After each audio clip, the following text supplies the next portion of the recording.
네, 여러분 안녕하세요. 여의도 너머 TV 닭간다. 오늘 수요일이죠. 수요일 경민정의 닭간다 힘차게 시작을 해보도록 하겠습니다. 이번 1월 한 달 동안 황현희 앵커가 휴가를 떠났어요. 그래서 김규기 앵커하고 저하고 황현희 앵커의 자리를 조금씩 나누어서 채워 나가려고 합니다. 많은 관심과 사랑을 부탁드리고요. 지금 벌써 630분 이상이 대기를 해주고 계셔서 너무 감사합니다. 저희가 방송하기 한 30분 전부터 여러분께 방송을 보여드리면서 예고를 하고 있는데 이렇게 또 함께 해줄 준비를 해주신다는 것 자체가 얼마나 큰 힘이 되는지 몰라요. 지금 좋아요가 656분 계신 중에 177개가 찍혔거든요. 여러분. 107번째 좋아요. 아, 그래요? 네.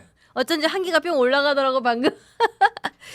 여러분 좋아요 한번 눌러주십시오. 오늘 여러분께 소개해드릴 게스트분들 그리고 오늘 소개해드릴 맛있는 이 과일 그리고 오늘 이야기 나눈 이 맛깔나는 입담들 여러분께 아주 최상의 만족을 드릴 수 있을 거라고 자신합니다. 자, 좋아요 한번 눌러주시고 그리고 이제 지금 처음 들어오신 분 계시면은 구독 버튼 눌러주시면은 더 큰 힘이 되겠습니다. 자, 오늘 그러면은 좋아요를 힘차게 누르고 한번 시작해 볼까요? 먼저 오신 두 분부터 소개해 드립니다. 고스트 초정밀 정치해 보시죠. 닭간다. 이분들과 먼저 이야기를 다 까보죠. 정광재 전 국민의힘 대변인 그리고 한국일보 김도형 기자님 어서 오십시오. 네, 안녕하세요. 안녕하세요. 반갑습니다. 예. 네. 두 분 처음에 오셔가지고 엄청 두 분 친하신가 봐요. 서로 잘 알고 계셔요? 제가 대변인 시절에 네. 김도영 기자께서 우리 반장으로서 네. 엄청난 취재력을 바탕으로 예. 저에게 많은 정보도 주시고 응. 우리 당이 어떻게 가야 되는지 뭐 이런 그 나침반도 대주시고 예. 해갖고 좋아하는 후배입니다. 그 언제 얘기해요? 같이 겹쳤던 시기가. 지난해죠. 시절이요? 아, 네. 지난해가 아니구나. 그렇지 그렇죠, 벌써. 그렇죠. 그러니까 2024년부터 네. 제가 대변인을 했던 게 사실 2023년 10월부터인데 한동훈 대표 시절에 그 캠프 대변인을 했었고 네. 그때부터 본격적으로 좀 기자들과 교류를 했었으니까 뭐 2024, 2025년 그 시기입니다. 그러면은 그때 우리 김도현 기자님께서 국민의힘이 나아가야 될 방향을 한마디로 뭐라고 하시던가요? 그때 뭐라고 지금 했는지. 장동욱 대표가 얘기한 방향으로 가야 된다. 아니 지금 오늘 방금 오늘, 발표한 거. 예. 그 얘기를 오늘 먼저 해볼 텐데 좋아요. 준비해 주시고요. 일단은 김도현 기자님 오늘 처음 오셨는데 우리 닭간다 애청자분들께 인사 좀 해주시죠. 예, 안녕하세요. 저는 한국일보에서 국민의힘을 출입을 하고 있고요. 그리고 저도 여의도 너머 팬이라 가지고 저 유료 회원입니다. 정말요? 예, 감사합니다. 맞습니다. 유료 회원이라 가지고 자주 보고 있고 이제 저희 존경하는 정광재 선배님 네. 말씀도 제가 자주 듣고 있거든요. 그래갖고 취재에 많이 반영을 하고 있어요. 그래갖고 오늘 불러주셔서 너무 감사하고 또 좋은 정보 전달할 수 있도록 노력하겠습니다. 무엇보다 SBS 정치쇼 요새 인기 프로잖아요. 사실 그럼요. 그 김태현 변호사가 네, 재밌어요. 패널 아주. 때는 그렇게 재밌는지 몰랐는데 음. SBS 뉴스쇼 음. 정치쇼 가갖고 지금 꽃피우고 있잖아요. 본인의 재능을 거기에 지금 일주일에 2번 김도영 기자가 출연해갖고 예. 아침마다 정말 꼭 알아야 될 정치 뉴스 챙겨주는데 맞습니다. 저도 정치쇼 자주 듣거든요. 우리 김도영 기자 나올 때도 항상 잘 듣고 있습니다. 그거를 통해서 들어야 말이 좀 이렇게 입에 있는 것 같아요. 이렇게 항상 계속 좀 자주 듣는 말이 예. 말로도 자주 나오잖아요. 그래서 많은 도움을 받고 있습니다. 아침에 또 CBS의 박성태 그 MC의 형님은 이제 뉴스쇼. 정치쇼의 라이벌 프로그램 가갖고 김태현 변호사가 상당히 경계하고 있더라고요. 그렇습니다. 이렇게 해서 여러 가지 방송의 영역을 넓히고 계신 가운데 닭간다도 함께해서 너무나도 반갑고 감사합니다. 감사합니다. 예, 이렇게 인사하고 있는 와중에 지금 앞에 일정 급히 마치시고 우리 네. 김정철 개혁신당 우리 최고위원이 오셨습니다. 어서 오십시오. 네, 맞습니다. 네, 이렇게 제 진행자로 이렇게 만나 뵙게 된 것도 처음이라서. 그러네요. 예, 우리 이 황현희 진행자로서. 앵커님 대신해서 네. 몇 차례 이렇게 아주 기회가 닿았어. 너무 기분이 좋습니다. 너무 반갑습니다. 예, 그렇습니다. 잘 부탁드립니다. 오늘. 예, 여러분 잘 부탁드리고요. 우리 함께 오늘 아주 신나게 이야기해 보죠. 먼저 여러분께 여의도 너머 몰에서 정말 심혈을 기울여서 준비한 요 제품을 좀 소개를 해드릴까 해요.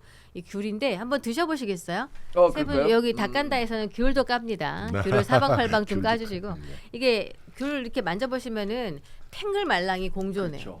이게 그냥 물렁물렁한 것도 아니고 그래서 이게 뭔가 탁 깠을 때 엄청 이렇게 껍질이 잘 까지는 거예요. 껍질이 귤은 들러붙지 딱 않고? 또 요 정도 크기의 귤이 맛있습니다. 예, 요보다 그렇죠. 크거나 음. 조금 더 작거나 요 정도 크기가 딱 좋은 것 같아요. 크면은 당도가 떨어지고 작으면은 뭐 관리하기 상그럽고 약간 이런데 근데 이게 아주 특별한 귤이에요. 제가 어제도 방송하면서 이거를 수백만 원어치를 팔았어요. 보면 이게 뭐냐면 당도를 높이기 위해서 과수원 바닥에 하얀 특수 시트를 깔아서 햇빛을 반사시키는 타이백 농법으로 타이백이라는 요 반사용 시트가 있어요. 아 지면에서 다시 네. 햇볕이 반사되면 이 귤에 이렇게 투영돼 갖고 네. 이게 당도가 높아지는 거군요. 예, 그러니까는 햇볕이 위에서 내려쬐는데 음. 다시 반사판에 의해서 또 내려쬐니까 얼마나 햇볕을 가득 품고 있겠어요. 그래서 이게 너무 달잖아요. 이거 어디서 사야 되나요? 맛있네요, 진짜. 예, 맛있죠. 네, 지금 주문하려고 보니까 어디서 사야 돼요? 여의도 넘어 쇼핑몰 있을 거예요. 아, 네. 아, 여의도. 예, 여의도 몰에서 구매를 하시면 대방어도 한번 제가 시켜 먹어봤어요. 대방어. 네, 대방어. 대방 맛있어요. 진짜요? 네, 대박. 진짜 시켜 먹어봤어요. 찐팬이시구나. 네, 맞습니다. 감사합니다. 이게 그래서 평균 13브릭스 이상이라고 해서 거의 수박의 당도를 당도에 준하는 정도의 아주 달달한 그 당도가 보장되는 귤이에요. 그래서 아주 알맞게 잘 익은 이 귤을 안전하고 맛있게 배송해드리겠습니다. 제주에서 당일 수확해서 당일 발송해드리는 것을 약속을 드리고요.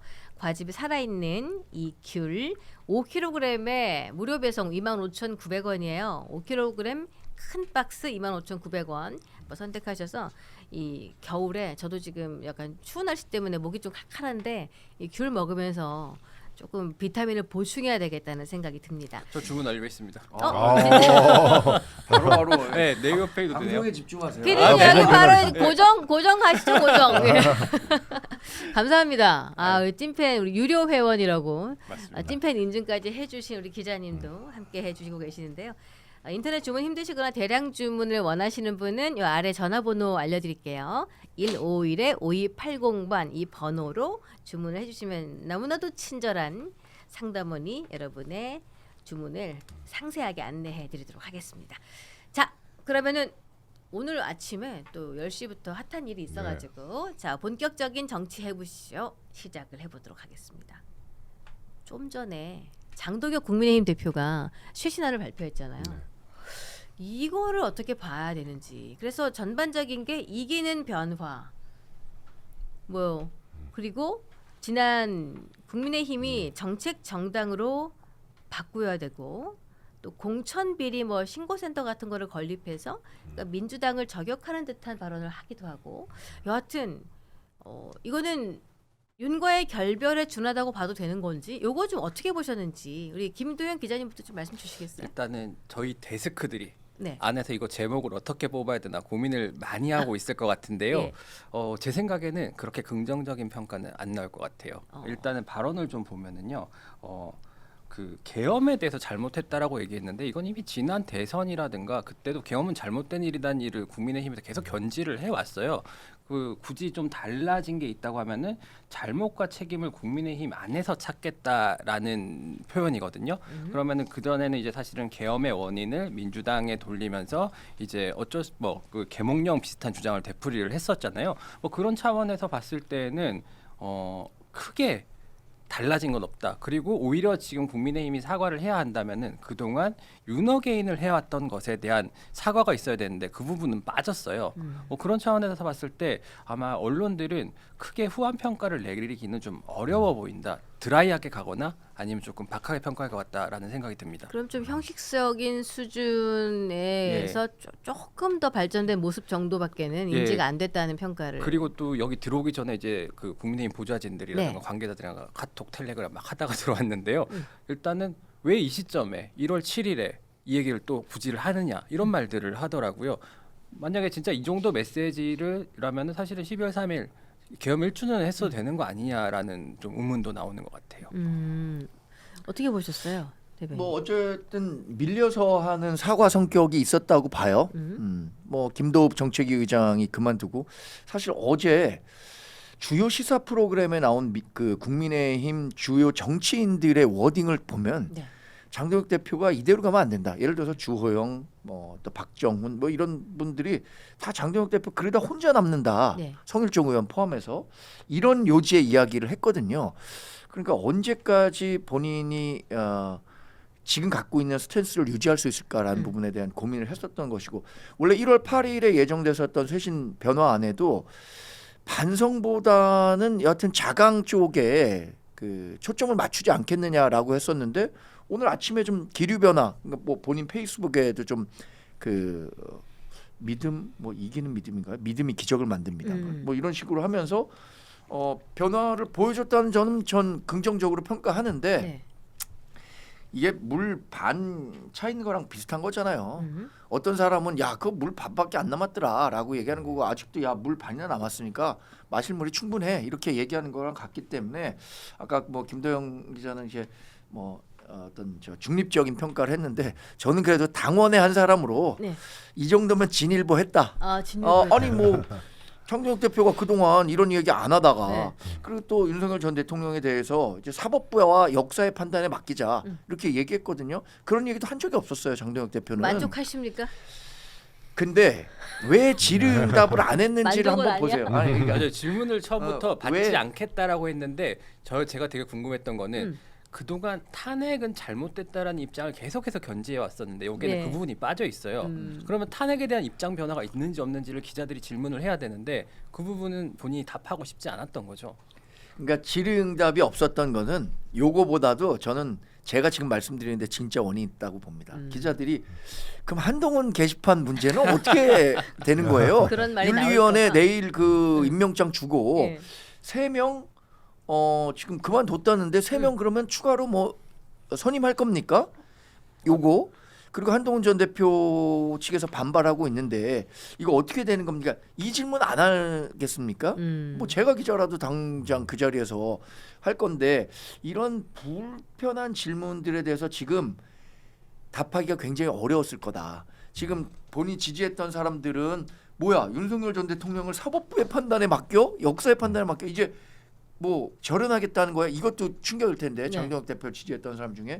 근데 거기다 대고 또 한동훈 전 대표와 관련해서도 얘기가 나왔는데 뭐 다른 류의 본인들이 원하는 그 답이 아니라 다른 답이 나왔다면 패닉이 올 수도 있거든요. 그분들에게는. 그러니까 이 불편한 질의응답을 안 받은 이유 그러니까 우리가 두고 봐야 되는 거죠. 근데 저는 답변할 수 있을 것 같아요. 그런 질문 제가 장동혁 대표라면은 그래요? 윤리위는 독립기관이기 때문에 제가 드릴 말씀이 없습니다. 윤리위원 인선은 추가로 진행하겠습니다. 이렇게 답변하면 됩니다.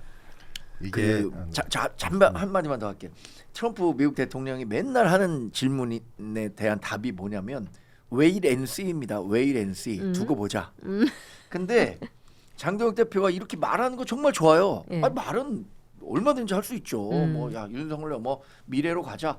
우리 이제 과거에 대해서 반성한다. 네. 이게 국민들에게 진정성이 있으려면 어떤 행보가 나오느냐, 메시지가 아니라 어떤 액션이 나오냐가 중요한데 지금의 단계는 wait and see인 것 같습니다. wait and see. 지금 뭐 김도욱 정책위 의장이 사퇴를 하면서 국민의힘에 위기가 온 것이 아니냐 이런 여론이 확산되니까 갑자기 이런 기자회견을 갖는 건지 시기상으로 조금 뜬금없다라는 말씀을 좀 중간에 섞어주신 것 같은데 근데 개혁신당 입장에서는 네. 오늘 장동혁 대표의 넥타이 색깔을 좀 주목하셨을 것 같아요.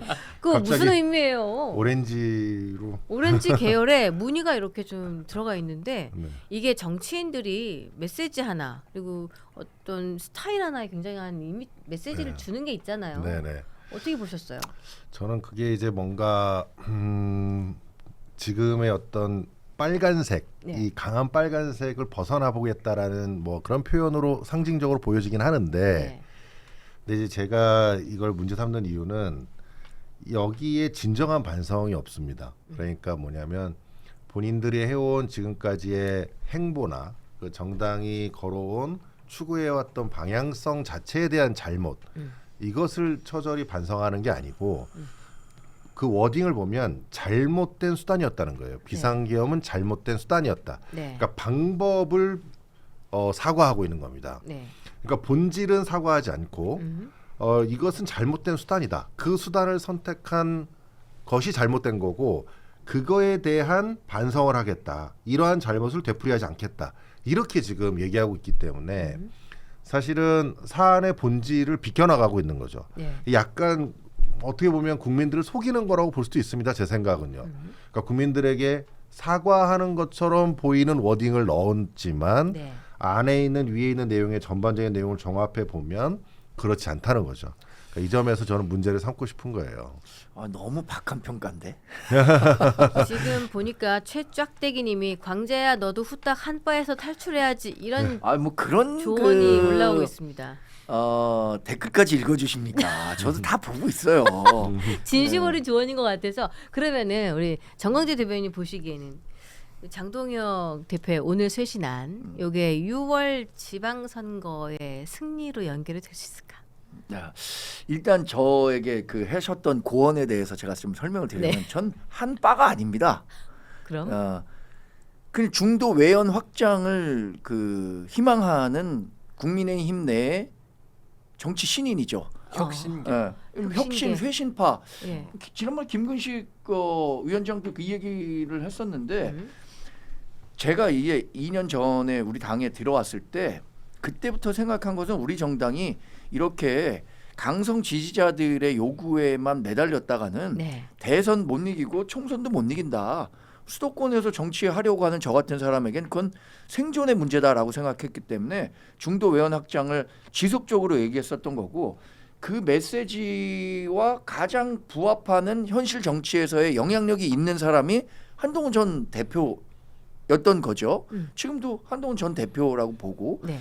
그렇기 때문에 한동훈 전 대표와 정치적 괴를 같이 하는 거지 뭐 제가 한동훈 전 대표의 개인적 매력에 흠뻑 빠져들어서 또는 뭐 그런 개인적 친소 관계로 무조건 편을 드는 건 아니고 우리 당이 가려고 하는 방향과 제가 생각하는 것 또 한동훈 전 대표가 생각하는 방향이 그래도 대강 가장 잘 맞기 때문에 같은 목소리를 내고 있는 거고요. 네. 그러면 이런 조치로 우리가 6월 지방선거에서 이길 수 있느냐? 이 지방선거 굉장히 어려워요. 이재명 대통령이 집권 1년 만에 하는 그 지방선거고 네.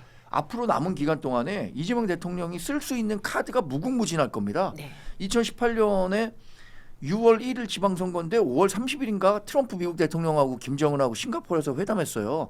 그때 저 기자였는데 야 내일 모레 통일되나? 이런 식의 분위기를 막 조성했단 말이에요. 그러니까 6월 1일 지방선거 치르나 마나한 결과가 나온 건데 앞으로 5개월 동안 저는 상당히 많은 민주당과 이재명 대통령이 쓸 수 있는 카드가 많기 때문에 우리가 절대적으로 불리한 선거를 치르고 있고 예. 지금대로라면 우리가 승리할 수 없죠. 제일 중요한 게 결과적으로 공천룰을 어떻게 세팅하느냐 이게 당 대표의 진심을 좀 가늠해 볼 수 있을 것 같은데 예. 오늘 메시지가 좀 있습니다. 책임 당원의 명칭을 변경하고 당원의 권리를 강화하겠다라고 했고요.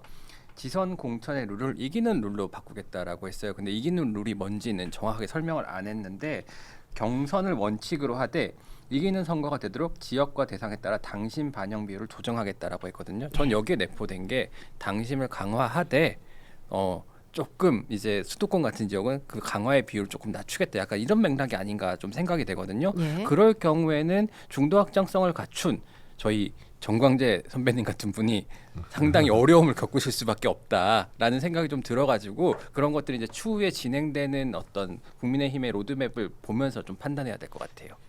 그러면은 보시기에 이 장동혁 대표가 내는 이 쇄신안 자체가 최근에 어젠가요 그젠가요 고성국 유튜버 고성국 선생님이신 그분 직함을 어떻게 해야 됩니까? 그분이 입당 원서를 김재원 최고위원에게 공개적으로 줬잖아요. 네. 보통 130만 유튜버께서 그거를 입당 원서를 받으면서 세간에 도는 소문은 뭐 그러면은 고성국을 뭐 지명직 최고를 주려는 거 아니냐. 뭐 선을 긋긴 했지만 혹시 그런 거 아니냐. 보통 그럴 이런 가능성은. 인싸를 섭외할 때는 소문이 막 돌잖아요. 혹시 그럼 오늘 쇄신안도 고성국이 코치한 거 아니냐. 윤통께서도 요거 그 당시에 다른 유튜브 채널보다 고성국의 채널은 정치적으로 어떤 정책 기반을 만들 때 그거를 참고했다는 소문이 있길래 자 그런 부분에 대해서 어떻게 보시는지 먼저 말씀 주시겠어요? 저는 그러니까 이게 모순된다고 생각을 하는 거죠. 고성국 유튜버가 표방하고 있는 게 지금 거의 이제 구구 표방하고 계시잖아요. 네. 그런 분이 지금 최고위원이 직접 가서 입당 원서를 받았어요. 사실 김계리 변호사는 입당이 거부되지 않았습니까? 그런데 이 경우에는 지금 최고위원이 직접 가서 그거를 받는 거를 유튜브로 송출하고 이런 메시지를 낸 다음에 네. 다음 날 지금 뭐 이 오렌지색 넥타이 매가지고 이거 짝퉁 오렌지잖아요. 개혁신당의 저희 색깔에 해당되는 이런 짝퉁을 표방해 가면서 지금 서울시의 신년회도 똑같은 오렌지색을 쓰고 있습니다. 지금 또 이 국힘에서요. 그러니까 저는 이런 것들을 보면은 모순된 행위고 이게 이렇다고 해서 색깔을 주황색으로 한다고 해서 오렌지색을 한다 그래가지고 중도 확장이 되겠습니까? 중도 확장이 되려면 진짜 가치가 중도 확장을 할 수 있는 중도의 가치를 가져야 되는 거죠. 합리적인 얘기를 하는 사람들이 합리적인 모습을 보여줘야 중도 확장이 되는 것인데 지금 이 내용들을 보면 이미 행동 자체가 합리적이지 않고 저는 오늘 장도혁 대표의 어떤 그 사과 메시지처럼 보이는 이 내용들이 왜 의미를 폄하하느냐. 아까 말씀드렸다시피 거기에 진정한 사과가 없어요. 그러니까 사과를 할 때는 상대방이 그거를 진심으로 느낄 수 있어야 사과가 되는 겁니다. 그래서 장동혁 대표가 저 앞에 나서서 저렇게 얘기하지만은 아마 곧 또 다른 행보가 보였을 때는 또 이것과 모순되는 행보를 보일 가능성이 저는 굉장히 높다고 생각을 하고 오늘 지금 그 메시지를 내시면서 장동혁 대표께서 뭐 청년과 관련된 얘기도 하시고 뭐 여러 가지 얘기를 하셨어요. 네. 어떻게 보면 이제 취약점, 그러니까 지방선거를 앞두고 그에 대한 취약점을 보강하기 위해서 하는 것으로 보여지는데 거기에는 뭐가 있어야 되냐면 진정성이 있어야 된다. 저는 그 부분을 꼭 말씀드리고 싶습니다. 제가 좀 재밌는 포인트가 하나 네. 있어가지고요. 네. 김재현 최고위원이 사실은 이제 고성국 씨 그 입당을 주도하신 거잖아요. 네.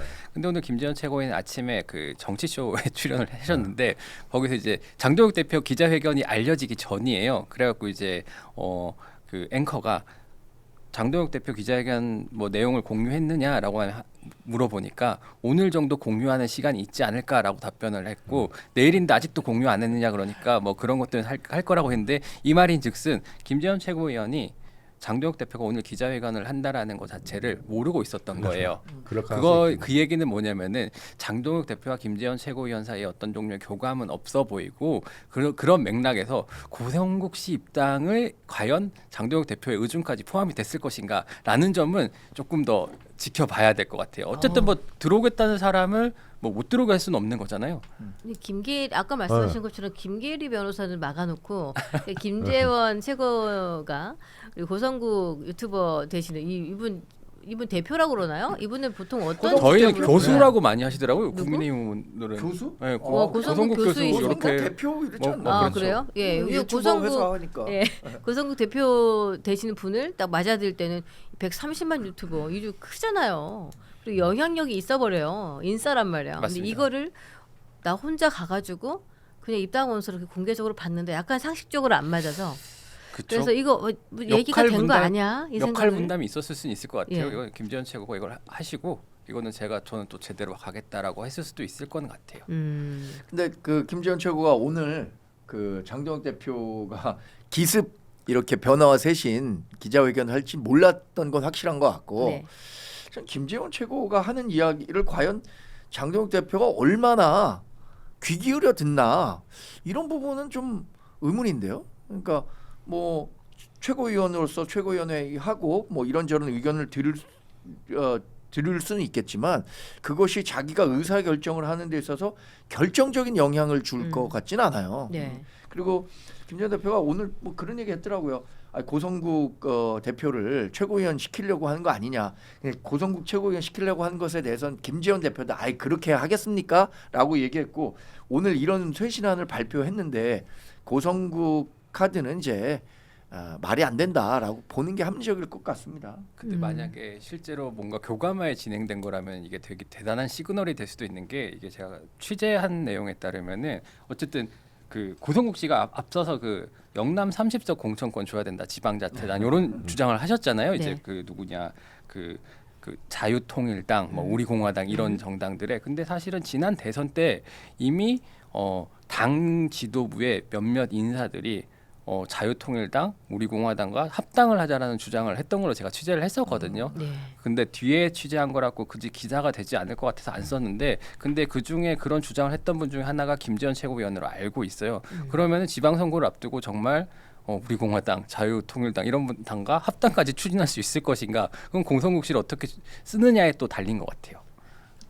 그래서 색상을 이렇게 보면은 어떤 의지가 그렇게 표명이 되는지가 약간 묘연해지기도 네. 하고 이제 국민의힘이 빨간색을 가지고 나서 색깔의 변천사가 분홍색도 한번 갔다가 약간 이렇게 됐잖아요. 그래서 근데 오늘 그러면 이런 식의 그 색상 얘기를 하니까 개혁신당과 관련해서 우리 지방선거 연대하자. 같이 좀 중도 보수로 해보자. 또 나왔다. 이런 식으로 정식 오퍼가 가면 이준석 대표나 우리 김 최고나 고민해봐야 하는 사안 아닌가요? 왜냐하면 그 개혁신당도 독자 후보를 내서 과연 얼마나 많은 독자 후보를 낼 수 있고 얼마나 많은 뭐 단체장이든 기초의회에서의 의석수를 가질 수 있는가 이거 고민해야 될 거잖아요. 근데 그게 1+1이 적어도 2 이상 그 시너지를 낼 수 있는 거라면 저는 개혁신당 제가 항상 말씀드리지만 우리 뭐 같은 배를 타고 가는 사람들이다 이렇게 생각하거든요. 여기- 같은 배 가능하시죠? 여기에 논의의 전제가 거기에서 네. 잘못된 거예요. 우리 대변인께서 말씀하신 게 1+1이 2가 돼서 또는 2 이상이 돼야 되는데 2 이상이 돼야 되죠. 근데 지금까지 해온 국민의힘의 행보, 그다음에 지금까지 해왔던 표방했던 국민의힘이 보수를 대변할 수 있는 정당으로서 지금 의미를 가지느냐, 저는 그렇지 않다고 봐요. 그러니까 만약에 지금까지 민주당과 어떤 대립각 속에서 정말 올바른 합리적인 얘기를 가지고 비판을 해왔으면은 그런 부분이 충분히 이해가 되죠. 그리고 당연히 어떤 같은 가치를 가지고 같은 메시지를 낼 수 있다 그러면 당연히 구분할 수 있는 거고, 그래서 통일교 특검도 같이 얘기하는 거 아니겠습니까? 그런데 이제 그 기존에 해왔던 다른 여러 가지 모습들에서, 그러니까 오늘 장동혁 대표의 오늘의 이 메시지도 마찬가지예요. 그게 진정성이 느껴지고, 그리고 실질적으로 그에 따라서 뼈저린 반성과 다른 어떤 개혁의 의지를 가지고 바뀐다 그러면 저희는 그때는 또 생각해 볼 수 있겠죠. 그러나 그런 진정성을 아직은 느끼지 못하고 있기 때문에 그런 얘기를 하는 것은 저희는 받아들일 수도 없고. 그러니까 제가 아까 말씀드린 소수정당 편을 제가 좀 들어도 될까요? 네. 소수정당 편에서 말씀을 드리면은 일단은 하나는 윤석열 전 대통령 탄핵에 대해서 국민의힘은 아직도 당론으로 반대인 입장이고요. 그리고 개혁신당은 찬성을 한 입장이에요. 그런 것들이 정리가 안 되면은 개혁신당과 같이 간다는 것 자체가 좀 힘들 것 같고, 또 하나는 이제 정광재 대변인께서 이제 말씀하시기에 어차피 같이 가야 할 당이다라고 말하는 거는 기존의 원래 큰 정당들이 작은 정당의 표를 뺏어올 때 늘 써먹는 순보입니다. 아니 우리 표를 뺏기 위한 게 아니라 같이 살자는 뜻에서 하는 얘기. 늘 필요할 때 러브콜하고 지난 아니, 대선에서도 같이 살자는. 김문수 후보가 이제 개혁신당 이준석 그 후보의 표를 뺏어오기 위해서 계속 단일하자 이렇게 한 게 그 작은 정당의 사표 심리를 자극해서 그 조금 얼마 안 되는 표 뺏어오려고 하는 거거든요. 일단 할 수 있는 방법이 있어요. 개혁신당으로 단일화하면 됩니다. 그러면은 항상 다 개혁신당은 가능성 없는 얘기 극이적이고 하시지 여기는 마세요. 이기적이고. 아니 왜 못해요? 올바른 가치를 얘기하고 올바른 이념을 얘기하고 정말 합리적인 대안을 제시할 수 있는 거라면은 거기에 맞춰서 국민의힘도 그것들을 포기할 수 있는 용기가 있어야 되는 거예요. 잘못했던 거에 대해서 잘못한 거를 숨기고 그 어떤 이 승리만 어떤 숫자 노름에서 숫자로 이기는 거에 대해서만 얘기하는 거, 이것은 이제 더 이상 국민들이 받아줄 수도 없고요. 받아주지도 않을 겁니다. 네. 아니 그러니까 아까 말씀드린 것처럼 어떤 전제들이 있어야 한다고 했잖아요. 네. 오늘 장동혁 대표가 내놓은 메시지가 지금 당장의 반향 뭐 이걸로 완전히 드라마틱한 변화가 있을 거라고 기대하지 않았을 거예요. 장동혁 대표도. 그러니까 이것을 계기로 다른 방향으로 간다라는 행보들이 나오면 그 전제 조건이 충족될 수도 있다고 보는 거죠. 저는 그런 그 기대감을 갖고 뭐 정치를 하고 있으니까 나중에 한번 우리 김채고랑은 제가 인간적 신뢰관계도 좀 있고. 네. 근데 뭔가 오늘의 쇄신안 자체가 그렇게 확 와닿지 않는다는 느낌이 드는 것 자체가 조금 자기 것을 내려놓고 내 걸 던지고 내가 한번 몸을 던져보겠다. 그래서 불살라서 우리 당을 확 뭔가 앞 뒤가 이렇게 확 뒤바뀌듯이 뭔가 다른 느낌으로 완전히 변하겠다 이런 것들이 없어요. 그럼요. 정치인이 뭐 그래서 지방선거에서 서울시장 후보를 내지 않겠다든지 이런 뭐 뼈저린 어떤 반성에 나타내는 핵심적인 좀 표현을 한다든지 그런 게 얼마나 좋겠습니까? 이미 시기가 그러면은. 너무 많이 지나버려서 안타까움을 많이 느끼는 건데 그래서 뭔가 나를 던져서 바꾸는 그런 느낌 자체가 없어. 그냥 자기 자리 유지하는 그런 게 있으니까 이게 민주당하고 뭐가 다른가 뭐 이런 의견들이 좀 있는 것 같아서 그런 부분에서 아쉬움이 있지 않을까. 장동혁 대표 입장에서는 그래도 용기를 많이 냈다고 보이는 게 제가 이제 그 국민의힘 TV에서 이제 네. 그 장동혁 대표의 그 뭐냐 입장문 읽는 걸 제가 봤거든요. 네. 댓글이 올라오잖아요. 처음에는 장동혁 화이팅 뭐 지켜 이렇게 하다가 이제 계엄에 대해서 이렇게 얘기를 하니까 그것조차도 이제 당원들이 볼 때에는 굉장히 큰 상실감을 느꼈나 봐요. 그러니까 이제 그 장동혁 배신이라든가 뭐 이런 말들이 많이 올라오더라고요. 그렇죠. 네. 그런 입장이 확 바뀌는 걸 좀 느꼈는데 어쨌든 간에 본인이 가지고 있던 것들을 어느 정도 조금은 내려놨다. 그 정도 용기는 냈다라고 평가는 하고 싶어요. 네. 근데 저는 진짜 정치를 하면서 왜 보수 정당에만 이렇게 배신자 프레임이 작동하는지 모르겠어요. 민주당에서는 사실 배신자라는 이야기 듣는 사람 많지 않거든요. 뭐 물론 이낙연 전 총리 같은 경우에 워낙 정치적 세가 미미하기 때문에 민주당에서 그냥 아예 그 언급조차 하지 않는 측면도 있지만 배신 프레임에 갇혀 있는 건 정말 보수인 것 같아요. 예를 들어서 유승민 배신자 프레임에 갇혀서 지금 10년 동안 아무 일도 거의 못 하고 있는 거잖아요. 네. 사실 이준석 대표도 뭐 그런 뭐 프레임에 희생되고 있다 이렇게 봐야 되고 한동훈 전 대표도 이거 뭐 배신했다 이렇게 얘기를 하는데 장동혁 대표도 이제 배신자라는 거예요. 그럼 배신이 뭔가? 아니 여론을 쫓고 민심을 쫓는 게 배신이라고 이렇게 그 한 배신이라는 나쁜 단어에 갇혀버리면 앞으로 누가 용기 낼 수 있는 정치인이 있겠습니까? 아니 계엄에 반대했다고 해서 배신이라고 하면 그 말이 되나요? 그게 대통령이란 상징성 때문인 것 같은데요. 지금 제가 말씀을 듣고 민주당 대통령들과 각을 세웠던 여당 대표들이 누가 있느냐를 곰곰이 짚어봤는데 사실 딱히 떠오르는 게 있진 않아요. 예를 들면 예전에 노무현 전 대통령 시절에 뭐 이제 김근태 의장이라든가 이런 부분이 살짝 이제 당청 관계에 미묘한 균열이 있긴 했지만 지금도 정청래 대표와 이재명 대통령 간의 어떤 미묘한 갈등 포인트들이 있긴 하지만 뭐랄까 그 과거에 저희들이 이제 국민의힘 계열의 정당에서 대통령과 싸웠던 그런 정치인들이 있지는 않거든요. 그런 점도 좀 영향을 미치진 않을까 싶어요. 그것과 관련해서 이런 얘기하신 분들이 네. 있더라고요.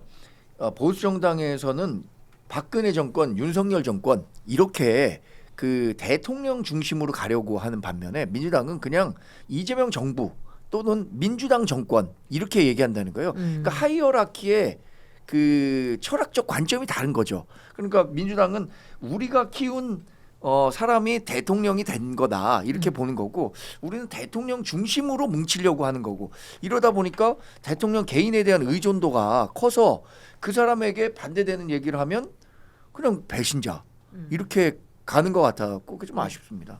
근데 저 양당이 다 마찬가지예요. 거기 수뇌부에 다른 얘기를 하는 것 자체를 용인하기가 어려워서 좀 자유롭게 이렇게 의견 개진하고 하는 문화가 좀 만들어져야 되고 다른 의견을 좀 소수 의견 존중하는 그런 정치적으로 그런 자세가 필요할 것 같은데 그걸 축출하기에 바쁘니까 정치가 좀 더 퇴보하는 게 아닌가 싶어요. 자 이제 다른 이슈를 조금 해봐야 될 텐데 저희 스포츠 주신 분이 계셔가지고 소개를 할까요? 성남총각님 한동훈 전 대표가 중도 확장력이 있는 게 확실한가요? 지난 대선에서 김문수 후보한테 당심은 물론 여론조사에서도 졌잖아요. 이러셨어요. 이건 어떻게 보시는지 간단하게 좀 주세요. 당심에서 6대 4였고 여론조사에서도 그게 그 아마 역선택 방지 조항이 있어서 당신 국민의힘 지지하느냐 안 하느냐 이걸 했기 때문에 당심과 여론조사에서도 이렇게 차이가 크게 나지 않는 수준이었는데 근데 실제로 민심에서는 거의 5대5 나온 걸로 기억하는데요. 저도 비슷하게 기억하는데 51대 49 정도로 민심에서는 거의 뭐 오차범위 수준이었던 걸로 제가 기억합니다. 그리고 또 그때가 이제 결선 투표가 있어가지고요. 이제 그 전에 이제 거의 뭐 굳이 따지면 탄핵이나 계엄에 대로 선을 그었을 때 3대 1의 구도였기 때문에 그게 좀 그렇게 되지 않았나라는 생각은 좀 들어요.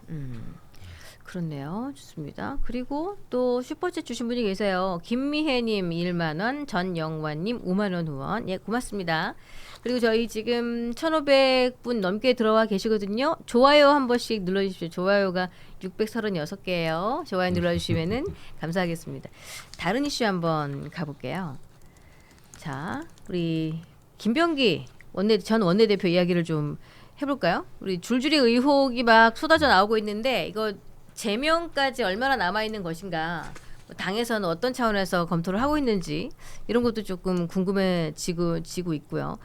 김병기 의원에 대해서 오늘 아침자 신문에도 김병기 의원 차남의 부실 근무 의혹에 배우자 무혐의 종결 청탁 의혹까지 아주 수두룩했다 그럽니다. 이제 김병기부터 뭐 강선우, 이해훈 요새는 갑질이 그냥 정치권을 뒤덮고 있는데 제가 우리 세 분께 한번 여쭤보고 네. 싶은 게 있어요. 갑질이라 그러면은 뭐 다 나쁜 거지만 하면 안 되는 거고 인격 모독적인 행위이지만 이해훈, 강선우, 그리고 김병기 요 세 분의 갑질 중에서 뭐가 최악이다? 뭐가 최악일까? 저는 이혜훈 의원이 이거. 보좌 직원에게 했었던 게 제일 충격적이었어요. 아, 야 이거요? 야, 너 내가 죽여버리고 싶다. 어. 그게 대상도 생각해야 되는 거거든요. 음. 제가 뭐 언론사 생활을 했으니까 음. 그거는 거의 보도국장이 저 밑에 들어온 인턴 기자한테 일 잘못해갖고 너 죽여버리고 싶다. 야야 그런 거랑 거의 같은 격이라고 봐요. 예. 대상이 아마 뭐 20대 뭐 중후반 정도의 남자 인턴 직원이었을 것 같은데 인턴이라는 분들이 대부분 대학생 시절이거나 또는 대학 갓 졸업한 이런 분들인데 이분은 정말로 사회생활을 막 시작한 사람이거든요. 네. 그 사람들이 잘 모르는 거 맞죠. 판단 못할 수 있죠. 그건 너무 당연한 거 아니에요? 근데 그 판단 못했다고 너 죽여버리고 싶다. 그리고 너 IQ 한 자리야? 그리고 그 고성 지르는 거 있잖아요. 나 그 고성 지르는 거 보면 정말 꿈에 나올까 두려워요. 이게 저 다른 분이 요 총리까지 하셨던 분이에요. 뭐 누구라고 말씀드리기 그런데 이분은 이랬대요. 누가 이렇게 보고서를 작성해서 갖고 오면은 자네는 이거를 보고서라고 작성을 했나? 이거는 전 총리네. 초등학생이어도 이렇게 안 쓰겠네. 누군지는 모르겠지만 이렇게 말씀하신 분이 계셨다. 자, 그러면 이거 간단하게 누구의 갑질이 제일 악질일까? 저는 강선우 의원이라고 생각합니다. 왜 그러냐면 지금 본인이 돈을 받은 부분이 드러났잖아요. 노국치를 통해서. 어쨌든 본인이 돈을 받지 않았으면 김병기 원내대표 당시 원내대표하고 그런 얘기를 나눴을 리가 없고, 그런데 지금 전부 누구한테 미루고 있냐면은 그 보좌관에게 미루고 있어요. 그 보좌관이 받은 것처럼 지금 다 얘기를 하고 있고, 저는 이제 지금 쭉 내용을 들으면서 이 사건을 제가 형사 변호사 관점에서 이렇게 쭉 바라보면 의도적으로 녹음을 했을 수 있겠다라는 생각이 들어요. 그건 네. 지금 강선우, 김병기 두 분이 서로 짜고 했을 가능성도 충분합니다. 둘이 짜고. 네, 왜냐하면 이건 또 새로운 소리네. 아니 정말이에요. 이거는 나중에 수사를 통해서 아마 밝혀질 수도 있을 거라고 생각을 하는데, 제가 이제 금융 사기 사건들을 많이 해요. 네. 그러면 이제 이 금융 사기 애들이 이제 주식을 막 주가 조작하거나 이러거나 주식을 임의로 팔 때 미리 녹취를 해놓습니다. 자기들끼리 전화해가지고 야 그거 하면 안 돼. 너 왜 그랬어? 그거 하지 말라 그랬잖아. 되게 의식한 형식적인 말들. 네, 그렇게 해서 그 녹취를 만들어놔요. 다른 녹취는 없는데 이상하게 그 녹취만 있어. 요. 그게 왜 그러냐면 그거를 통해서 내 잘못이 아니야 라고 하는 근거를 만드는 데 씁니다. 네. 보통요. 근데 약간 지금 여기서 보면 처음에는 그럴 것이 아니라고 생각을 했는데 왜 지금 그런 생각을 하냐면 둘의 대화 내용이 굉장히 긴데 그 내용을 쭉 보면은 막 걱정을 하고 그러는데 결국 사무국장이라는 사람을 계속 얘기를 해요. 그리고 그 사람이 보관하고 있다는 거지 그 사람이 가지고 있다는 것처럼 얘기를 하고, 그 사람도 아니라 그러니까요. 그런데 그렇지? 또 김병기 지금 전 원내대표가 최근에 유튜브에 나가서 뭐라 그러냐면 네. 강선우 의원은 안 받은 것 같고 그 사무국장이 받은 것 같다라고 얘기를 계속 흘리고 있습니다. 네. 그런데 지금 사무국장이라는 사람은 자기는 그런 거 그런 일도 없다고 하잖아요. 자, 그럼 여기에서 누구 말이 진실이냐? 이제 이거에 대한 부분이 나올 거잖아요. 확실한 거는 돈이 건네진 사실만큼은 확실합니다. 왜냐하면 김병기 원내대표와 강선우 의원이 그런 대화를 나눈 것 자체는 이미 돈이 전달돼 왔다는 거는 확실하게 인정을 하고 있어요. 그 내용에. 그러면 이 녹취를 들고 있었던 이유가 뭔가 우리가 생각을 해보면 네. 사무국장에게 그 사건을 미루려고 할 수도 있습니다. 이 사건이 되게 특이한 게 뭐냐면 보통 뇌물죄 사건은 뇌물을 공유한 사람의 진술에 의해서 사건이 밝혀져요. 네. 그래서 뇌물을 준 사람이 왜냐하면은 현금이 오고 간 것들은 보통 드러날 수가 없잖아요. 근데 이거를 나중에 뇌물을 준 사람이 얘기를 합니다. 뭐가 이제 삐쳤다든지 나한테 공천을 안 줬다든지. 근데 김경식 의원은 공천을 받아버렸기 때문에 이제 돈을 안 준 걸로 한 거죠. 자, 이렇게 하니까 준 사람도 없고 받은 사람도 없는 상태에서 누구만 남냐면은 사무국장만 남는 거예요. 그러면 사무국장한테 모든 걸 밀어놓고 사무국장은 나는 모르는 일이야 이렇게 해가지고 이런 증거도 없고 저런 증거도 없는 이런 상태로 만들려고 하는 지금 그런 우려가 보여집니다. 사건의 내용을 좀 더 이제 면밀히 수사해야겠지만 지금 경찰이 이번에 시험대에 오른 거예요. 경찰이 이번에 정말 수사를 잘해야 됩니다.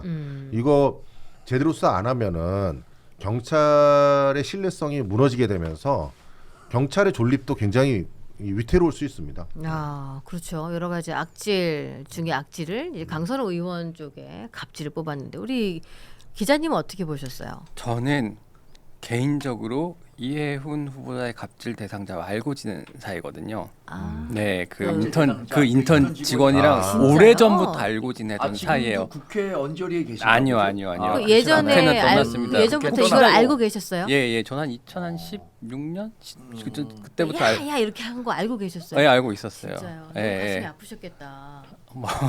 근데 뭐 포고는 사실은 다반사라 가지고 네. 근데 저도 이제 그 녹취를 들은 거는 또 처음이기 때문에 상당히 놀랐고 근데 뭐 그 친구는 지금 어쨌든 잘 살고 있어요. 많은 분들이 염려하실 것 같아 가지고 다행이네요. 그렇군요. 나름대로 자신의 영역을 잘 개척을 해가지고 잘 살고 있고 근데 저도 강선우 의원이라고 생각해요. 예를 들면은 뭐 왜냐하면은 폭언 같은 정말 잘못된 일인데 폭언도 너무 많고 다반사고 근데 거기에 더해서 강선우 의원은 이제 개인적인 병기술이라든가 뭐 이런 것까지 시킨 거 아니에요. 그리고 김정철 최고위원 말씀하신 것처럼 그 돈의 행방을 마치 그 자기 사무국장이 받은 것처럼 얘기하고 계속해서 거기에 그런 식으로 반환을 지시했다라고 표현한 것 자체가 그리고 그 사무국장 그 보좌관은 본인은 받지 않았다는 얘기를 하고 있는 거잖아요. 그럼 사전에 얘기도 안 된 상태에서 그렇게 하고 있는 거잖아요. 그런 점이 저는 굉장히 되게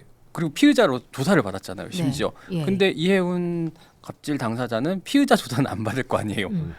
그냥 이제 참고인 조사 정도 받겠죠. 뭐 그런 상황에서 범죄를 씌워버렸으니까 이거는 심각한 문제가 네, 있다. 저는 그렇게 보여요. 저는 약간의 그 법적 이런 문제를 얘기한 거하고 저는 감정적인 얘기를 한 거 같아요. 난 야 이거에 진짜 소스라치게 놀랐거든요. 아이인 줄 알았어. 이 3단 고음치길래. 이거를 보고 저희 안 사람과 밥 먹으면서 이런 얘기했어요. 야 우리 어머니는 나 자랄 때 평생 나에게 소리 한 번 지르신 적이 없는 것 같은데 예, 우리 어머니한테도 듣지 못할 정도의 그러니까 폭언과 네. 이거를 사회생활하면서 듣는 또 사회초년병이 듣는 그때 그 심정은 어땠을까 이런 내가 좀 과몰입 상태여서 혹시 이런 얘기를 한 것 같아. 기자 초년병 시절에 많이 당해보신 거 근데 아니에요?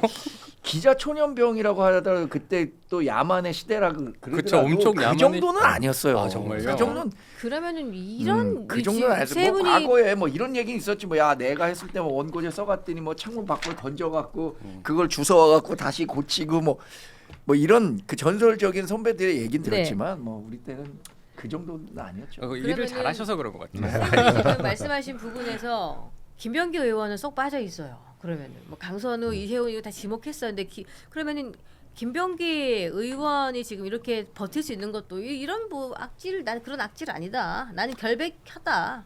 아니에요. 그러니까 이게 좀 언제까지 이 사람 버틸 수 있을까 이런 것도 궁금해지는 거거든요. 저는 김병기 의원이 절대로 탈당하지 않기를 바랍니다. 그래서 끝까지 이 버텨셔가지고 본인의 억울함을 꼭 푸시면서 민주당에서 계속 그것이 논의가 되고 민주당 의원들이 계속 이거와 관련돼서 발언을 하고 그런 문제로 이 사건이 드러나야 된다고 생각을 해요. 정청래 대표가 그런 얘기를 했어요. 환부를 도려내겠다. 제가 봤을 때 전부가 환부예요. 민주당에. 거의 많은 부분이 환부기 때문에 지금 온몸에 퍼져 있는 거를 수술을 해야지 특정 환부를 떼어내는 건 일종의 꼬리 자르기밖에 안 된다고 생각합니다. 그래서 이번 기회에 저는 솔직히 저는 정광재 우리 대변인 우리 형님도 잘 아시겠지만 국힘이든 민주당이든 공천 과정에서의 잘못된 내용들이 얼마나 많습니까? 예. 사실 솔직히 이런 건 다 까야 돼요 이제는. 그 과정에서 공천 과정에서 제대로 된 공천이 정말 있었습니까? 생각을 해보세요. 이재명 대통령의 변호인들이 전부 공천을 받아가지고 올라가 있고 그 과정에서 이재명 대통령에게 바른 소리 했던 사람들은 전부 공천에서 배제가 됐고 그리고 국힘은 그럼 다릅니까? 국힘도 마찬가지예요. 제가 이제 양쪽 양당에서 다 공천 심사 관련돼서 외부위원을 해봤지만 그 과정에서 여러 가지 알력 관계나 이런 것들이 발생을 하고 문제들이 많았단 말이에요. 그러면 거기에서 바른 소리를 내가면서 하려고 했던 사람들은 막 배제가 됩니다. 거기에서 이런 부분들이 시스템이 잘못된 거기 때문에 이번 기회가 아니면 지금 바꿀 수가 없습니다. 그러니까 김병기 전 원내대표의 이 일이 끝까지 가서 더 많은 민주당에 문제 있었던 사람들 지금 그 지역만 문제가 있었겠어요. 다 대부분 다 알아요. 그 안에 있는 각 의원들도 서로 다 알고 그 국힘도 다 알 거예요. 이번 기회에 다 드러내야 돼요. 드러내서 다시는 이런 일이 없어야 되고요. 시스템에 자꾸 시스템 공천하는데 시스템을 제대로 운영하지 않은데 어떻게 시스템 공천이 되겠어요. 그렇다 그러면 이런 부분에 대한 개선을 이번 개선이라고 볼 수가 없죠. 개혁을 해야 됩니다. 그러니까 완전히 바꿔야 되고 그걸 통해서 정말 국민들이 투명한 공천 시스템이다라고 하는 걸 신뢰할 수 있도록 하는 것이 필요합니다. 그러려면 제일 중요한 건 투명성이거든요. 네. 투명성을 강화하는 공천 시스템을 만드는 것이 중요하다. 저는 그렇게 말씀드리고 싶습니다. 그러면은 오는 12일 민주당이 김병기 의원에 대해서 어쨌든 투명한 공천 시스템을 앞으로 만들겠다는 의지는 분명히 수뇌부에서 가지고 있을 건데 그거를 국민 앞에 좀 나타내 보여야 돼요. 그러면은 징계 결정을 어떻게 해서든 내릴 텐데 제명까지 갈 수 있을까요? 제명할 수 있을까? 김병기 근데 많은 의원에게는 분들이 이런 녹취가 얘기해요. 김병기 의원이 이거 휴대폰에 내가 가진 게 얼만데, 그러니까 제명 못할 거다라고 하는 분들의 인식도 제가 이해 못하는 바는 아니지만, 네. 저는 아주 그냥 합리적인 상식적인 기준으로 본다면 민주당이 제명 안 하고 버틸 재간이 없을 것 같아요. 그래서 그렇게 하는 게 또 최선일 것 같고, 본인도 자기 제명해 달라고 하잖아요. 그러니까 제명하는 게 나을 것 같은데. 환부를 도려내겠다라고 하는데 전 이런 얘기 드렸습니다. 환자가 자기 환부를 스스로 드러낼 수 있습니까? 외과 의사가 와갖고 그거 수술하는 거지 자기가 어떻게 도려내요? 도려내다가 아파. 건드리지는 못해요. 제가 옛날에 발톱이 내성 발톱 있죠. 네. 내성 발톱 그거 제가 어떻게 하려다 아파하고 건드리지 못했어요. 그래서 병원 가야지. 병원 가니까 병원 가야지. 잘 해주더라고요. 맞아, 장비가 있어요. 네. 네. 그걸 환부를 도려내겠다. 그 외부에 전문가가 있어야 되고 그 외부 전문가는 특검입니다. 네. 특검이라는 좋은 제도가 우리나라에 있어요. 그럼 민주당 남들이 와서 수술해 주겠다는데 왜 막는 거예요? 남들이 오는 거 싫은 거야. 그거를 그렇게 놔둬버리면은 민주당 입장이 너무 난처해지는 거죠. 그래요. 이수진 의원은 녹취 공개했나요? 김현지 부속실장에게 전달했고 당 대표께 전달됐습니다 했는 그 녹취 공개됐나? 녹취록은 아직 녹취록은 안 나왔고 아직 안 나온 본인이 거예요. 파일 1000% 갖고 있다면 다시 들어봐도 그렇다며. 너무 궁금해. 공개하세요. 궁금하다. 그러니까 이게 돌고 돌아가지고 네. 이 사람을 탄원해달라고 해서 냈더니만 그게 김현지 시장에 갔다가 다시 또 김병기 원내대표한테 그 손에 들어갔다는 거 아니에요. 얼마나 무서운 일이에요? 그게? 그러니까요. 진짜 얼마나 무서운 내가 거야? 이 사람 고소했는데 이게 고소장이 돌고 돌아가지고 그 사람한테 가 있다는 거고. 범죄자한테 그냥 내 그러니까요. 신상을 준 거예요. 이거는 전 굉장히 심각한 문제이고 법적으로도 굉장히 문제가 되지 않아요? 그럼요. 그런 거는? 제가 이제 요즘 그 민주당 의원들이 유튜브 나와서 얘기하는 발언을 잘 듣고 있는데 들어보면은 다 하나같이 하는 말들이 있습니다. 김병기 원내대표가 당을 참 사랑하시는 분이다. 이 얘기를 참 많이 해요. 아 이게 알아서. 뭐냐면 이게 알았어. 드럼통 준비하라는 건가? 당을 참 사랑하시는 분이다. 원래 이런 정도의 지금 잘못한 게 드러났고요. 네. 그다음에 동작 경찰서에 위력을 행사했던 부분 다 이게 다 범죄입니다. 지금 하나같이 얘기하는 것 중에 범죄가 아닌 것들이 없어요.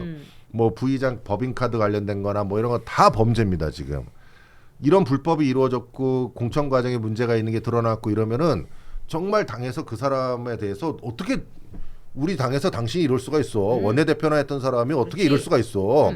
이렇게 얘기를 해야 되는데 그게 아니고 참 당을 사랑하시는 분입니다. 그 충정의 마음을 잘 안다. 이런 얘기를 하는 건 같이 공범이거나 이런 말을 하는 사람들의 특징은 공범이거나 그다음에 아니면 공범에 가까우니까 야 나는 건들지 말고 나는 내 얘기는 하지 마. 그리고 좀 알아서 좀 잘해줘. 요 메시지란 말이에요. 이걸 보면 이걸 통해서 알 수 있는 건 뭐냐면 민주당 전반에 퍼져 있는 공천 비리가 있다라고 저는 생각이 됩니다.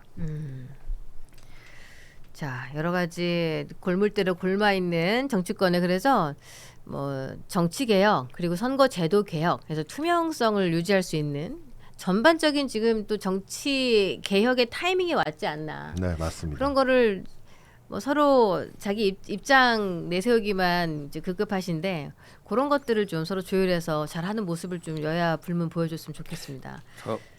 사실은 네. 이제 국민의힘도 그런 문제들이 좀 많고 그냥 이제 암암리의 보좌관들끼리 하는 말들을 들어보면은 시세가 좀 달라요.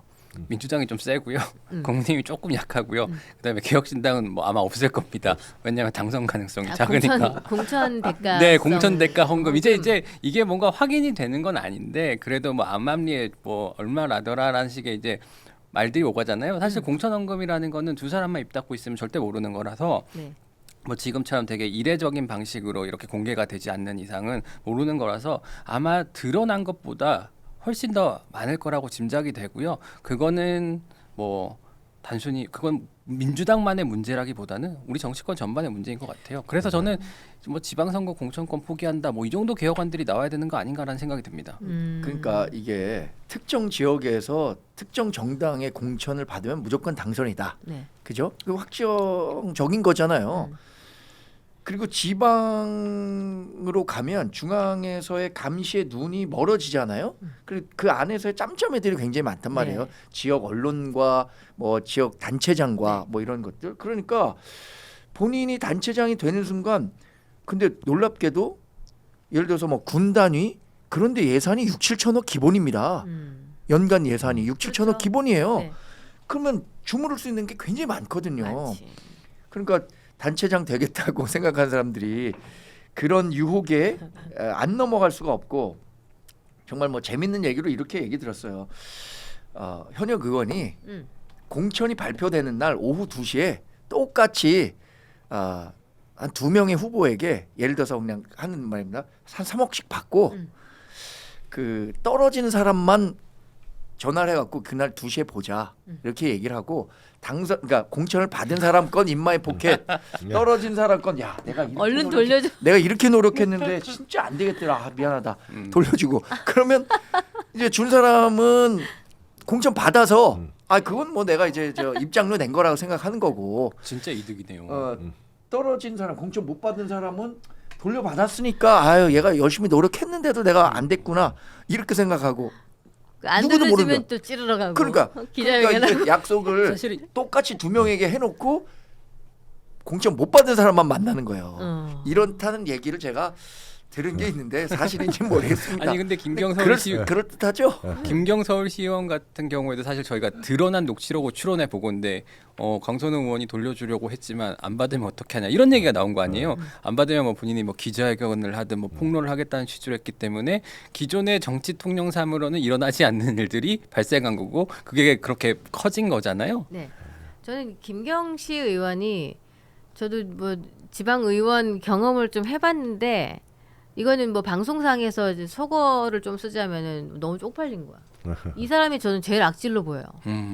그냥 만약에 자기가 돈을 줬잖아요. 뭐 네. 풍운의 꿈을 갖고 돈을 줬겠지. 어제 뜻이 맞아서 받았겠지. 노력했잖아 그 사람이. 나를 왜 노력을 해줬을 거 아니야 어떻게 해서든. 근데 안 됐어. 기자회견 하겠다고 정말 악질이지 않아요? 이건 범죄지 이거는. 너무 무서울 것 같아. 그러다가 갑자기 미국으로 출국을 해버려. 완전 이 사람은 야, 이 사람 정치를 어떻게 하는 걸까? 인생 살다 보면 그런 사람 자주 만나게 돼요. 지금 뭐 야. 서울 시외 쪽에서 편한 인생 사셨네. 이 평판이 그렇게 정도는 좋진 않아요. 보통인가? 저 김병 하는 걸 보고는 너무 쪽팔렸어 정말. 같은 여성 정치인으로 너무 쪽팔린 거예요 진짜. 근데 야, 어쨌든 진짜 김기영 심하다. 시의원 보면 공천심사위원회에서 그런 내용을 굉장히 적극적으로 강선우 의원이 밀었다는 거 아니에요. 본인에게 지금 그거를 상의를 했고 그리고 김병기 원내대표하고 그런 상의를 하는 내용의 녹취가 나와 있는 그 이후에 공천이 된 거잖아요. 그건 공천 시스템이 완전히 무너졌다는 거거든요. 그렇잖아요. 뇌물을 주거나 돈을 주려고 하는 사람이라는 걸 알고 있는데 그리고 정말 돈을 돌려줬다면은 그렇게 무리해서 할 이유가 없고 그래 오히려 그 돈을 돌려주면서 공천을 배제시켰어야 정말 공천 시스템이 제대로 돌아가는 건데 이런 부분을 보게 되면 정치 시작부터 더럽게 시작한 거거든요. 더러운 손으로 시작한 거예요. 그러면 그 사람이 그 이후에 계속 더러워지겠죠. 왜냐하면 본인이 시의원을 하다가 나중에 뭐 더 높은 자리에 오거나 또는 구청장의 자리를 가게 되면 본인 쓴 게 있거든. 또 쓴 게 있는 걸 또 다른 사람들에게 또 당연하게 요구를 보상 하게 심리가 될 있는 것이고 거지. 본전 생각. 그렇지. 그리고 내 그 것도 받아야지. 사람들끼리의 그 어떤 불법적인 것들을 서로 더러운 것들을 묻힘으로써 동료애를 갖는 거 아니겠습니까? 그래서 지금 김병기 원내대표도 그런 얘기를 하잖아요. 녹취록에 보면 나를 끌어들인다 이런 얘기를 하면서 얘기를 하는 것처럼 그런 것들을 보면은 결국은 이 정치적인 지금 이 정치가 민주주의라고 하는 것은 국민의 의사가 대의 민주주의를 통해서 표현되는 것인데 그 과정에서 제일 중요한 부분이 하나가 그 대의 민주주의의 의사 표현을 대신할 사람이 깨끗해야 됩니다. 그렇지 않으면은 그 의사가 왜곡되는 거잖아요. 결국은 지금 공천 과정이 이렇게 잘못되어 있다는 것은 결국 대의민주주의에서 국민의 의사가 왜곡된다는 것을 의미하고 그 왜곡된 의사를 통해서 결국은 우리의 국정 정치가 썩어가고 있다는 것을 얘기합니다. 그러면 이번에 이거를 개선하지 못하면 이게 지금 언제부터 나왔던 얘기예요. 아주 오래됐잖아요. 네. 이번에 못하면 이제 진짜 대한민국의 미래는 정치의 미래는 없다고 생각하고 저는 그래서 이번에 정치를 하기로 마음 먹었던 것 중에 하나이기도 하니까 네. 이번 문제에 대해서는 저는 끝까지 개혁신당의 입장에서도 끝까지 거대 양 정당의 문제점들을 파고들 것이다.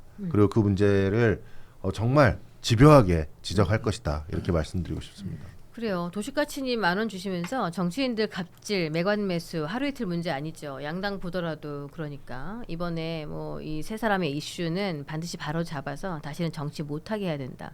그리고 장경태 성비위 사건도 철저하게 조사 처벌해야 된다. 맞습니다. 그러니까 이 이슈 때문에 또 장경태 이슈가 쏙 들어가서 그분은 아주 지금 편할 것 같아. 요새 그냥 뭐 간단히 조사만 받으러 다니고 있겠죠. 그러면서 뭐 증거 이렇게 탁 모으고 유리하게 아직 만들고 있지 않겠어요. 피의자 조사 안 받았을 겁니다. 네. 그래요? 네. 더 놀란 거는 그분이 지금 서울시당 위원장 자리도 그대로 유지하고 있고 공천도 이번 하실 것 공천 같더라고. 네. 그 6월에 있는 지방선거에 서울시 구청장, 시의원, 구의원 공천에 직간접적으로 영향력을 행사할 거예요. 네. 저도 그래서 이 문제가 이렇게 덮일 문제였나? 과거 같으면 이런 성비위 문제 부각되자마자 이거 민주당이 어떻게든 처리하려고 했었을 텐데 모르겠습니다. 정청래 당대표랑 가까워서 그런지는 모르겠습니다만 너무 미온적이죠 지금.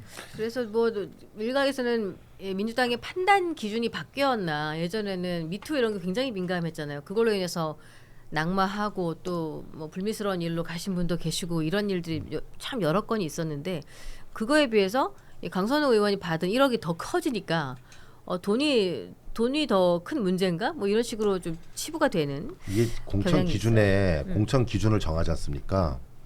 이 공천 기준을 정해서 이 공천 기준에 맞는 사람을 뽑는 게 목적이 아니에요. 지금의 공천은. 지금의 공천 기준은 뭐냐면 이 공천 기준으로 떨어뜨리고 싶은 사람을 이 기준을 이용해서 떨어뜨리는 거예요. 저격하는 겁니다. 이거 맞는 말씀이세요. 너 진짜. 이래서 안 돼. 오. 너 이것 때문에 안 돼. 너 음주했지? 그래서 안 돼. 그럼 이재명 대통령은 되지. 강하니까. 다른 사람 붙일 사람한테는 그 얘기 안 해요. 다주택자? 되지. 그런데 만약에 내가 이 사람을 떨어뜨리고 싶어. 그러면 그때 그 기준이 떠오릅니다. 야, 우리 다주택자 기준 때문에 안 돼. 너 너무 많아가지고 안 되겠다. 그러니까 결국은 나쁜 짓을 하는 데에 기준을 이용하는 거예요. 이 공천 기준의 이 문제점. 제가 공천심사 들어가서 제가 정말 민주당 공천심사 재심에 가가지고 뇌물 받은 전과 있는 사람을 얘를 살리자는 거예요. 제가 그래서 말도 안 된다 내가. 도대체 무슨 말도 안 그런 공천심사를 뭐하러 하냐 내가. 지금부터 다 녹음해. 다 녹음하세요. 그때 거기에 있던 국회의원들 다 있어요.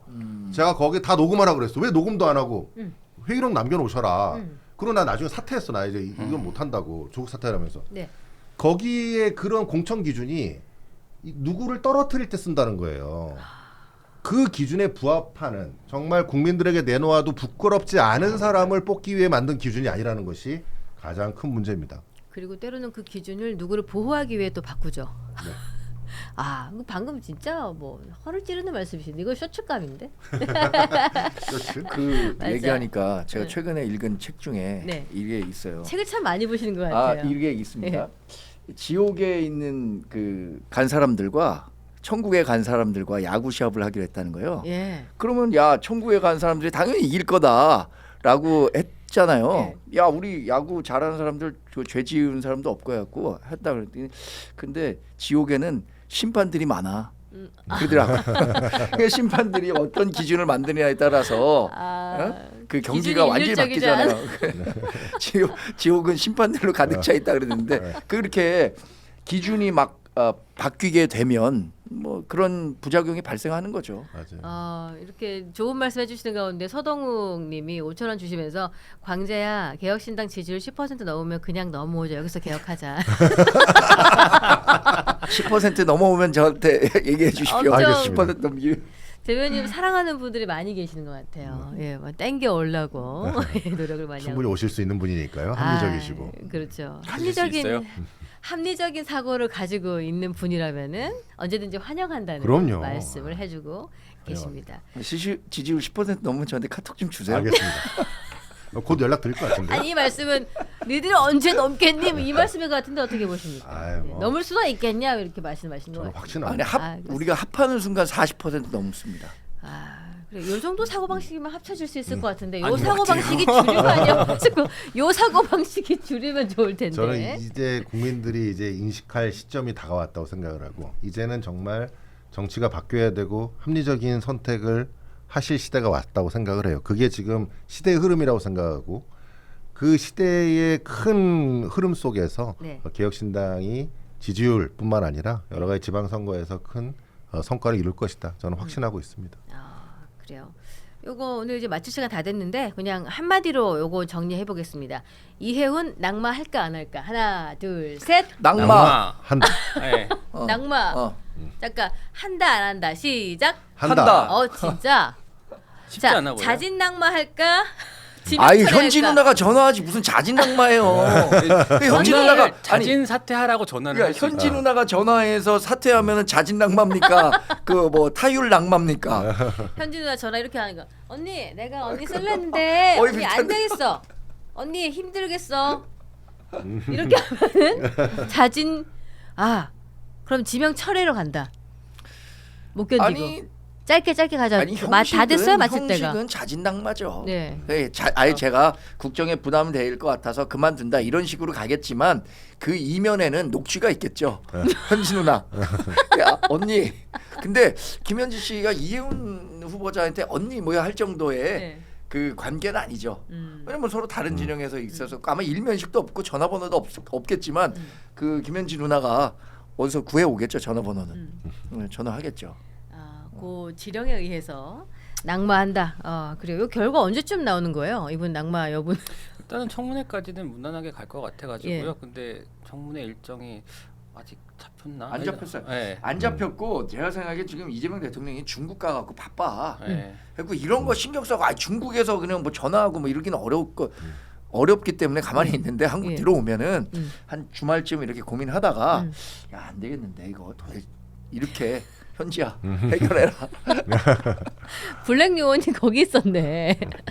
아 그러네요. 레오 아빠님 5,000원 주시면서 예, 경민정 앵커 1타 뉴스 잘 봤다고 적응해서 또 보고 싶다 하셨는데 제가 어제 1타 뉴스 처음 출연해 봤는데 봐주셔서 감사해요. 거기 보수 쪽에 계신 분들이 많이 보시는 프로그램이라서 시끄러라고 왔습니다. 예, 엄청 뜯겼어요. 네, 보고 왔습니다. 일단 저희는 합리적인 사고 방식을 바탕으로 뭐 여야 가리지 않고 정도를 지향하는 정치 평론을 하는 방송이잖아요, 그렇죠? 네. 네, 왜 고개를 다 돌리십니까? 좀 그렇습니다. 예. 그렇죠? 이렇게 함께 만들어가는 방송 여러분 지금 끝까지 함께 해주시면서 계속 천수백 명대의 오늘 동접을 유지해 주셔서 너무 감사드립니다. 저희 오늘 성태형 빈자리가 전혀 느껴지지 않네요. 보고 있나 박성태? 지금 그분은 그 프로그램 적응하시고 운영하시느라 아주 정신이 없으실 것 같네요. 잘하시던데요. 예, 그렇죠. 안정적으로 이끌어 나가시는 모습도 보기 좋았습니다. 저희가 오늘 소개해드린 여의도 너머몰에 있는 상품, 자 귤, 이것도 많이 사랑해 주시고요. 네이버 검색창에 여의도몰 검색하시면 쉽게 검색해서 구입하시기에 문제가 없을 것 같습니다. 자, 저는 황현희 씨를 대신해서 김기욱 씨와 함께 번갈아서 지금 격주로 진행을 할 거고요. 아마 다다음 주 이렇게 좀 뵐 수 있을 것 같아요. 다음 주에 한 번 더 올 수 있을 것 같네요. 자, 세 분 또 뵐게요. 감사합니다. 고맙습니다. 감사합니다. 고맙습니다. 감사합니다.